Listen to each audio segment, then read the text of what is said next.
आज के इस वीडियो में हम आपको केमिस्ट्री की एक नई यूनिट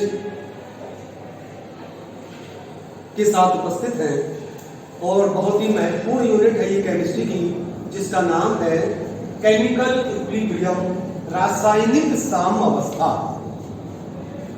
रासायनिक साम्यावस्था काफी बड़ी यूनिट है, ये बहुत ही इंपॉर्टेंट है। तो आज इसी यूनिट के बारे में हम डिस्कस करेंगे।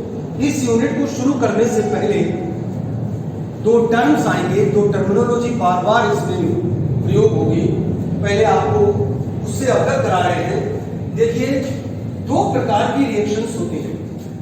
एक कहलाती है इर्रिवर्सिबल अपक्रियाएं।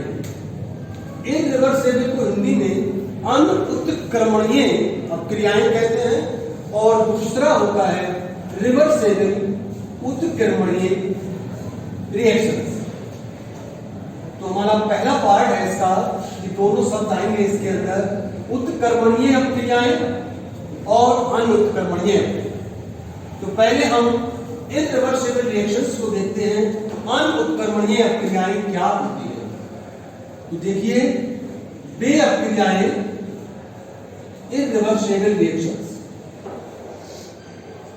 वे अपक्रियाएं जो केवल एक दिशा में होती है, वन डायरेक्शन, और वो दिशा होती है अग्र दिशा में होती है और कंप्लीट हो जाती है, होने के बाद पूर्ण हो जाती है। ऐसी अपक्रियाओं को अनुत्क्रमणीय अपक्रियाएं कहते हैं। अर्थात जब एक बार अपकारक ने उत्पाद बना दिया तो कदापि उत्पाद दोबारा से अपकारक में परिवर्तित नहीं होते। ऐसी अपक्रियाओं को हम अनुत्क्रमणीय अपक्रियाएं कहते हैं, और ये केवल एक दिशा में होती है। ध्यान रखना है, यूनिडायरेक्शनल है और होने के बाद कंप्लीट भी हो जाती है। रिवर्स विपरीत अपक्रिया इनमें नहीं होती। इन अपक्रियाओं को हम एक तीर से प्रदर्शित करते हैं। ये वाला तीर सॉलिड तीर, एरो से इन अपक्रियाओं को प्रदर्शित किया जाता है। जैसे हम उदाहरण की सहायता से बात करें इसको, जैसे अगर आपने ये हाइड्रोक्लोरिक अम्ल लिया, इस हाइड्रोक्लोरिक अम्ल में अगर आपने NaOH का विलयन मिलाया, दोनों ही लिक्विड हैं, तब आपको क्या मिलेगा? सोडियम क्लोराइड बनेगा और जल बनता है। ये अम्ल है, ये क्षार है, ये अम्ल है, ये प्रबल क्षार है, ये आपका लवण बना और ये बना जल। तो जब HCl ने NaOH से अपक्रिया की तो लवण और जल बनाया। अपक्रिया ये कंप्लीट हो गई, एक दिशा में हुई, विपरीत अपक्रिया नहीं होगी। आप चाहें कि NaCl जल के साथ कोई रिएक्शन नहीं करता। NaCl जल के साथ रिएक्शन करके कदापि HCl और NaOH का निर्माण नहीं करता है। तो ऐसी अपक्रियाओं को हम अनुत्क्रमणीय अपक्रियाएं कहते हैं, केवल एक दिशा में हुआ करती है। ठीक है ना? और आप समझ सकते हैं, जैसे दूसरा, ये हमने बेरियम क्लोराइड लिया। इस बेरियम क्लोराइड के विलयन में जब तनु सल्फ्यूरिक अम्ल का विलयन मिलाते हैं, डाइल्यूट, तो यहां पर बहुत तेजी से अपक्रिया होती है, बहुत फास्ट, और बेरियम सल्फेट का सफेद अवक्षेप आता है। ट्वाइस HCl निकल जाएगा यहां से, बेरियम सल्फेट का सफेद अवक्षेप आता है, व्हाइट प्रेसिपिटेट कहते हैं इसको, और ये अपक्रिया बहुत फास्ट होती है और कंप्लीट हो गई। अब आप अगर बेरियम सल्फेट की हाइड्रोक्लोरिक अम्ल से अपक्रिया कराएंगे तो कदापि बेरियम क्लोराइड और H2SO4 नहीं बनेगा। ऐसी अपक्रियाओं को हम अनुत्क्रमणीय अपक्रियाएं कहते हैं। नेक्स्ट है उत्क्रमणीय अपक्रियाएं, रिवर्सिबल रिएक्शंस। तो ऐसी अपक्रियाएं या वे अपक्रियाएं जो समान परिस्थिति में, परिस्थिति को चेंज नहीं करना है, ऐसी अपक्रियाएं या वे अपक्रियाएं जो समान परिस्थिति में अग्र और पश्च दोनों दिशाओं में होती हैं, ऐसी अपक्रियाओं को उत्क्रमणीय अपक्रियाएं कहते हैं।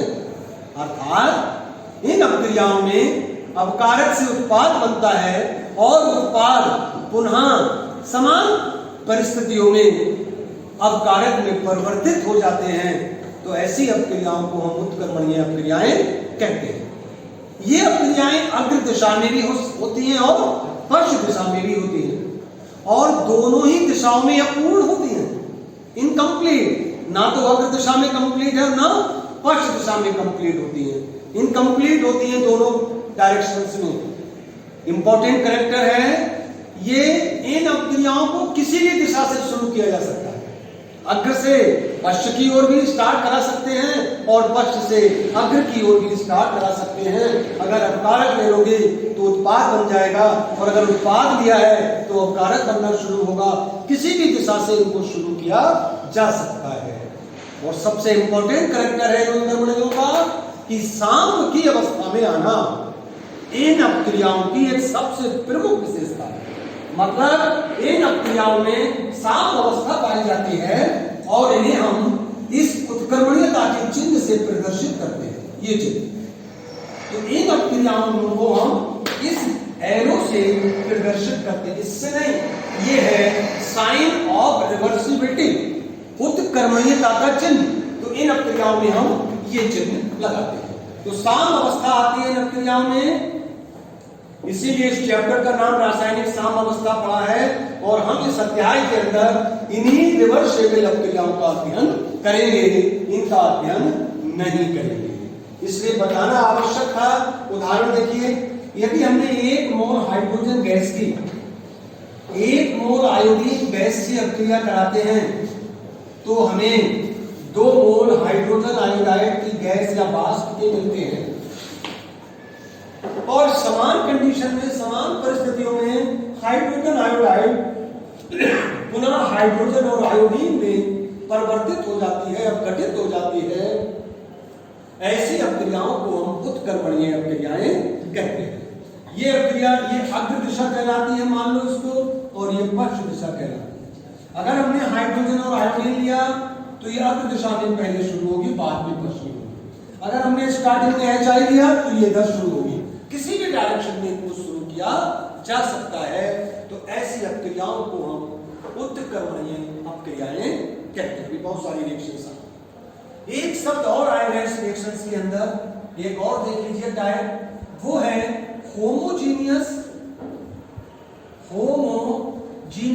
And heterogeneous reactions. इसको हिंदी में कहते हैं समांगी अपक्रियाएं।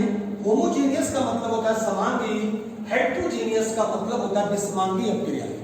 ये शब्द भी इस लेसन के अंतर्गत आएंगे। तो पहले समझते हैं होमोजीनियस किसे कहते हैं। इस शब्द को जरा थोड़ा सा विस्तार कर दीजिए।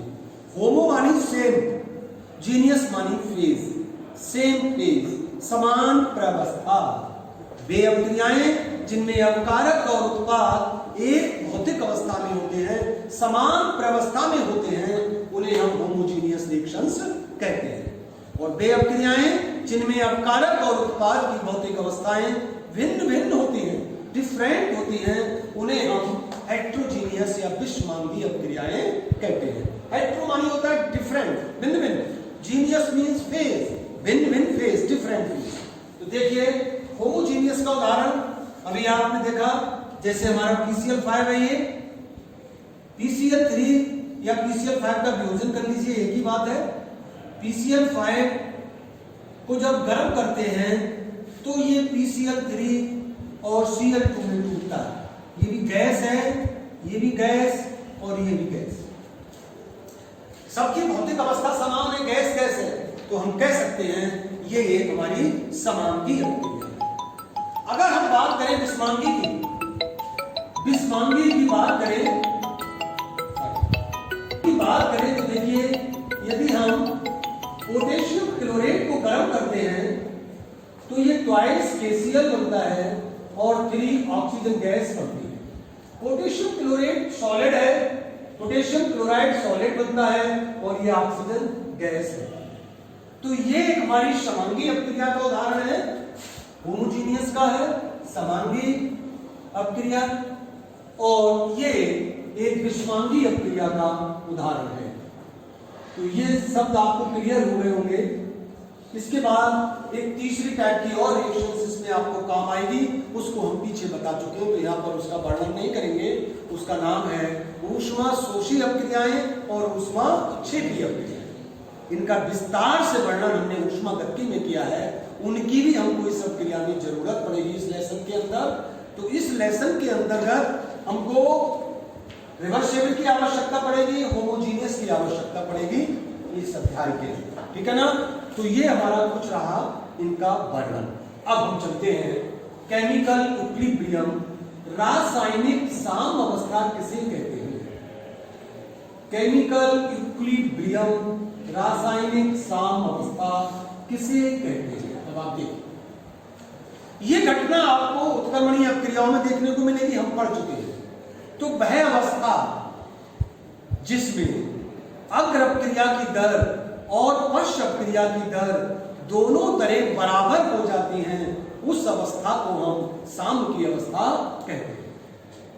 दूसरे शब्द, वह अवस्था जिसमें अपकारक और उत्पाद, दूसरे शब्दों में वैसे परिभाषित कर सकते हैं, अपक्रिया की वो अवस्था जिसमें अपकारक और उत्पाद दोनों की सांद्रताएं स्थिर हो जाती हैं और समय के साथ परिवर्तित नहीं होती हैं, ऐसी अवस्था को हम रासायनिक साम की अवस्था कहते हैं। अगर हमने कोई एक पात्र लिया, बंद पात्र लिया, और उस पात्र में हम कोई अपक्रिया करा रहे हैं, तो प्रारंभ में अग्र अपक्रिया की दर अधिक होती है, क्योंकि अपकारक आपने बहुत अधिक मात्रा में लिए हैं। तो पहले अग्र अपक्रिया की दर बहुत अधिक होगी, पश्च की दर बहुत कम होगी, क्योंकि उत्पाद नहीं बना है। समय के साथ साथ जब उत्पाद बनने लगेगा तो वो भी पश्च अपक्रिया प्रारंभ कर देगा। तो धीरे धीरे अग्र अपक्रिया की दर तो घटती है और पश्च की दर बढ़ती है, और ऐसा होते होते एक ऐसी अवस्था आ जाती है कि दोनों की दरें बराबर हो जाती हैं। उस अवस्था को हम रासायनिक साम की अवस्था कहते हैं। जैसे अभी हमने उदाहरण लिया था इस H2 + I2 का, आप इसको समझ सकते हैं। हमने प्रारंभ में हाइड्रोजन गैस लिया और यहाँ आयोडीन लिया गैस, तो ये प्रारंभ में जब ये लिए हैं तो हमारी जो अग्र अपक्रिया होगी, फॉरवर्ड रिएक्शन, इस अपक्रिया की दर बहुत अधिक होगी, क्योंकि हमारी इनकी सांद्रता बहुत अधिक है। धीरे धीरे इसकी सांद्रता घटेगी और HI की सांद्रता बढ़ेगी, तो HI भी पश्च अपक्रिया शुरू करेगा और यहाँ पर धीरे धीरे ये बनना शुरू होंगे। एक अवस्था ऐसी आएगी दोनों की दरें बराबर हो जाती हैं, उसे हम रासायनिक साम की अवस्था कहते हैं। इसको आप एक ग्राफ की सहायता से भी समझ सकते हैं। देखिए, इधर हमने लिया रेट ऑफ रिएक्शन,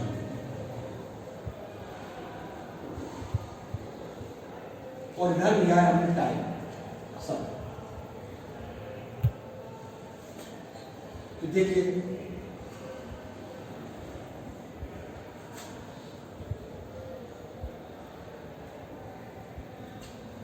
ये है हमारा फॉरवर्ड रिएक्शन, अग्र अपक्रिया। ये क्या है, H2 + I2 = ट्वाइस है, ये सब गैस है। प्रारंभ में अग्र अपक्रिया की दर कितनी है, जरा देखिए कितनी है दर इसकी। समय के साथ साथ धीरे धीरे इसकी दर घटनी शुरू हो गई। ये हमने ग्राफ बनाया है पश्च रिएक्शन का, बैकवर्ड रिएक्शन।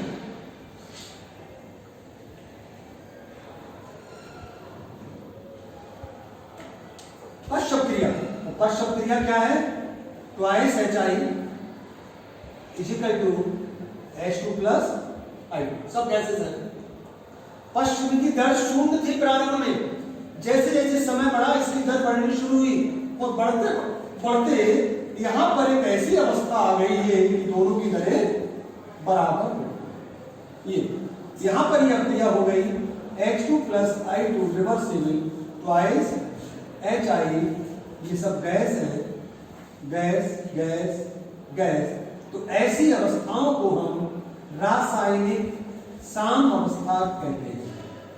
केमिकल इक्विलिब्रियम कहलाता है, और इस अवस्था में दोनों की दरें बराबर हो गई और ये समय के साथ परिवर्तित नहीं हुई। आप इसको लंबा करते चले जाइए, कितना ही लंबा कर लीजिए, सांद्रता स्थिर हो गई दोनों की। तो घटना को हम जहां पर दोनों की दरें बराबर हो जाती हैं उसे रासायनिक साम की अवस्था कहते हैं। और ये अवस्था गतिक होता है। ये साम, ध्यान रखना, ये साम की अवस्था गतिक होती है, डायनामिक। इस अवस्था में अपक्रिया का होना रुकता नहीं है, अपक्रिया होती रहती है, लेकिन हमको ऐसा प्रतीत होता है कि अपक्रिया रुक गई। रुकी हुई प्रतीत इसलिए होती है कि दोनों की दरें बराबर वेग से हो रही हैं। जिस दर से ये अपकारक उत्पाद में बदल रहा है, ठीक उसी दर से उत्पाद अपकारक में चेंज हो रहा है। इसलिए इस घटना को हम गतिक साम कहते हैं, डायनामिक कहते हैं, और ये हमारा साम अवस्था गतिक होती है। ठीक है ना। इसके बाद ये हमारा केमिकल इक्विलिब्रियम कहलाता है। और अब आप इसमें ये देखेंगे, बहुत ही इंपॉर्टेंट नियम है, इसका नाम है law of mass action. Law of mass action, इसको द्रव्य का नियम, द्रव्य अनुपाती क्रिया का नियम कहते हैं। ठीक है ना। एक बहुत महत्वपूर्ण नियम है इसी के अंतर्गत, जिसे हम लॉ ऑफ मास एक्शन, या हिंदी में बात करें तो द्रव्य अनुपाती क्रिया का नियम कहते हैं। द्रव्य अनुपाती क्रिया का नियम, ध्यान दीजिए। तो वैज्ञानिक थे नॉर्वे के, नॉर्वे के दो वैज्ञानिक थे जिनका नाम था सीएम गुल्डबर्ग, सीएम गुल्डबर्ग और पी बागे। गुल्डबर्ग और बागे ये दो वैज्ञानिक थे, और ये घटना 1864 की है। 1864 में दोनों वैज्ञानिकों ने बहुत सी उत्क्रमणीय क्रियाओं की साम अवस्था का अध्ययन किया, इस अवस्था का, और अध्ययन करने के बाद एक नियम प्रतिपादित किया जिसे हम द्रव्य अनुपाती क्रिया का नियम कहते हैं। क्या नियम था? इस नियम के अनुसार, ये नियम क्या था? स्थिर ताप पर, ताप स्थिर रहेगा, किसी पदार्थ के अपक्रिया की दर उसके सक्रिय द्रव्यमान के समानुपाती होती है, तथा रासायनिक अपक्रिया की दर उसके अपकारकों के सक्रिय द्रव्यमानों के गुणनफल के समानुपाती होती है। इसे द्रव्य अनुपाती क्रिया का नियम कहते हैं। ये नियम उन्होंने प्रतिपादित किया, बहुत ही इंपॉर्टेंट नियम है ये। एक बार पुनः सुन लें।